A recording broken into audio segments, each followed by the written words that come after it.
हमारा संविधान भारत के भाग्य की कहानी। संविधान चाहे जितना अच्छा हो, वह बुरा साबित हो सकता है यदि उसका अनुसरण करने वाले लोग बुरे हों। यह कौन कह सकता है कि भारत की जनता और उसके दल कैसा आचरण करेंगे?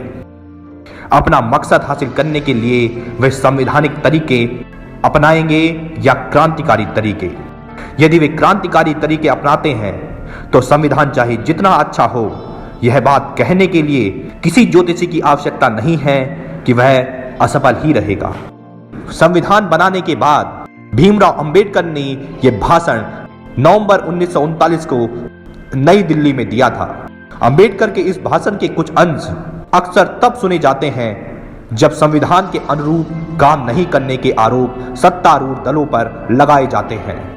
संविधान की प्रस्तावना में बदलाव हो, जजों की नियुक्ति की कॉलेजियम प्रणाली हो, दल बदल कानून हो, जम्मू कश्मीर की विशेष राज्य का दर्जा खत्म करना हो या फिर भारत के चुनाव आयुक्तों की नियुक्ति की बात ही क्यों न हो, ऐसे कई मुद्दे हैं जिन्हें लेकर अक्सर पक्ष और विपक्ष में तीखी जुबानी जंग लड़ी जाती रही है। हवाला दिया जाता है संविधान का, वो संविधान जिसे 26 नवंबर 1949 के दिन अपनाया गया और तब से हर साल ये तारीखें संविधान दिवस के रूप में मनाई जाती है। भारत का संविधान दुनिया का सबसे बड़ा लिखित संविधान है। इसके अनुच्छेद 368 के आधार पर संसद को संविधान के संशोधन करने का अधिकार दिया गया है। संविधान में पहला संशोधन 1951 में अस्थायी संसद ने पारित किया था। उस समय राज्यसभा नहीं थी। पहले संशोधन के तहत राज्यों को सामाजिक और आर्थिक रूप से पिछड़े वर्गों या अनुसूचित जाति एवं अनुसूचित जनजाति की प्रगति के लिए सकारात्मक कदम उठाने का अधिकार दिया गया था।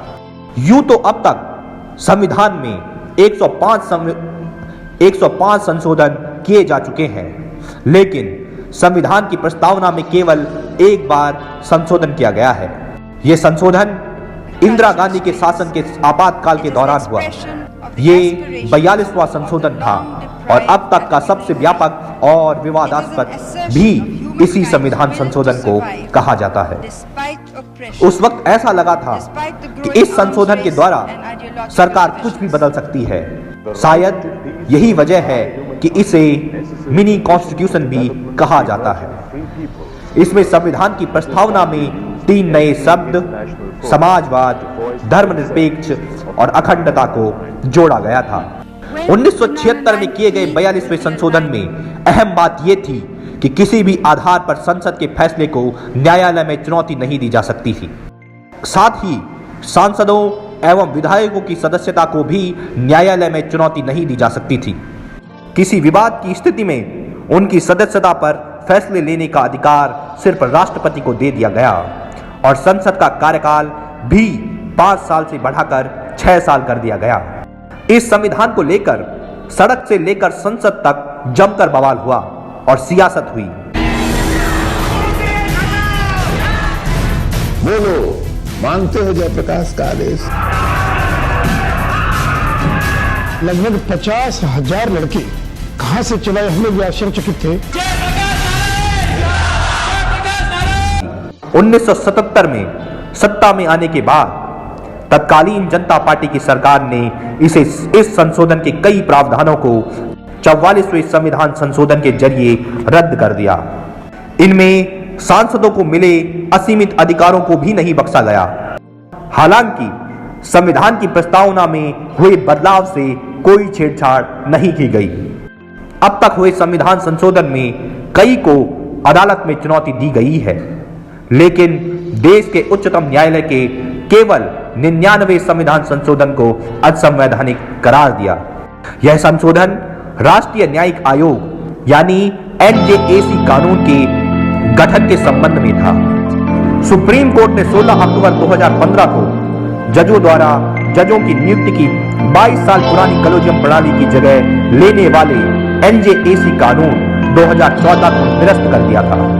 5 जजों की पीठ ने 4-1 के बहुमत से किए फैसले में NJAC कानून और संविधान के 99वें संशोधन अधिनियम 2014 दोनों को असंवैधानिक तथा अमान्य घोषित कर दिया था।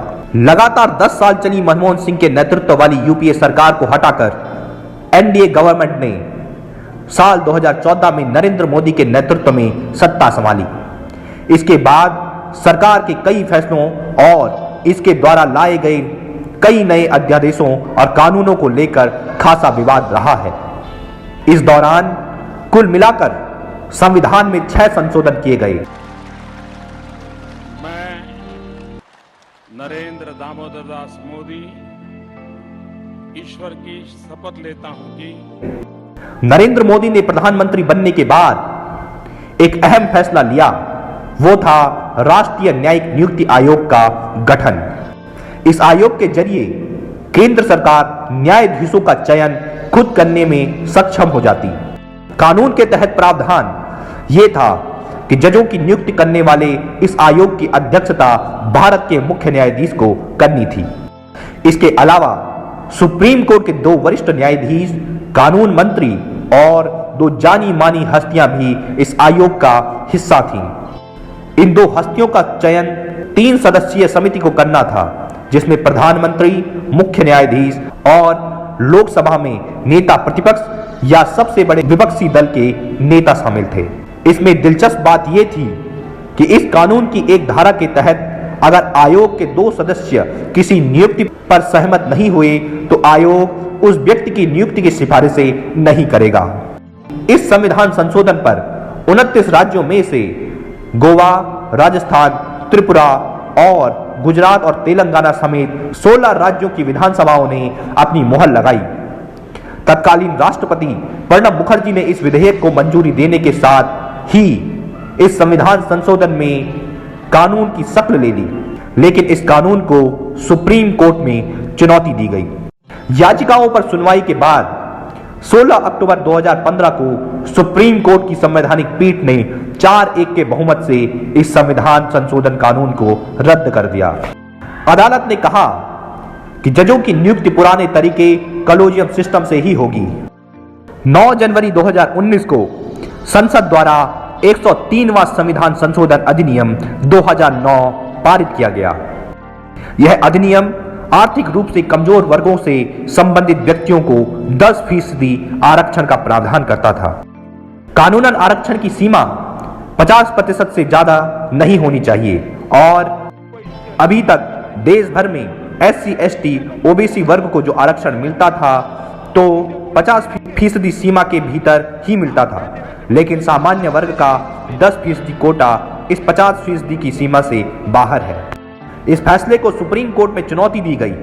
40 से अधिक याचिकाएं दाखिल हो गईं और दलीलें दी गईं कि ये 10% आरक्षण संविधान के मूल ढांचे का उल्लंघन है। केंद्र सरकार ने सुप्रीम कोर्ट में बताया कि आर्थिक रूप से कमजोरों को 10% आरक्षण देने के कानून उच्च शिक्षा और रोजगार में समान अवसर देकर सामाजिक समरसता को बढ़ावा देने के लिए बनाया गया है।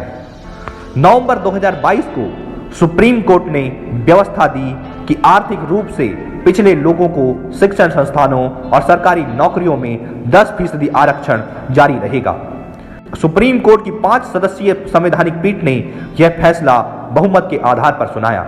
जस्टिस यूयू ललित की अगुवाई वाली 5 जजों की बेंच ने बहुमत से EWS कोटे के पक्ष में फैसला सुनाया और कहा कि 103वां संविधान संशोधन कॉन्स्टिट्यूशनली वैलिड है। इससे पहले इस आरक्षण की सीमा 25 जनवरी 2020 थी।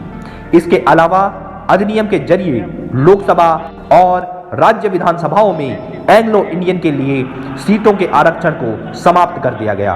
तत्कालीन राष्ट्रपति रामनाथ कोविंद ने 18 अगस्त 2021 को 105वें संविधान संशोधन अधिनियम 2021 को अपनी स्वीकृति दी।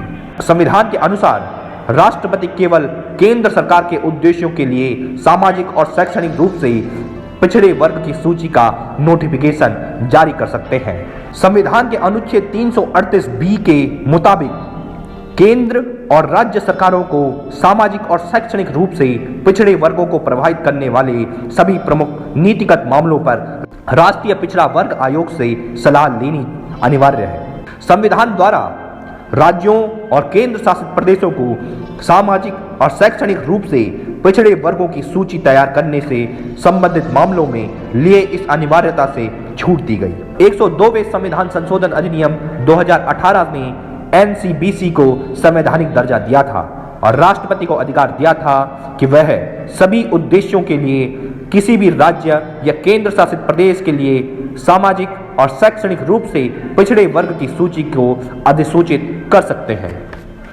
104वां संशोधन के तहत भारतीय संविधान के अनुच्छेद 334 में संविधान संशोधन किया गया और लोकसभा और विधानसभाओं में अनुसूचित जातियों और जनजातियों के लिए आरक्षण की अवधि को 10 साल के लिए बढ़ा दिया गया था।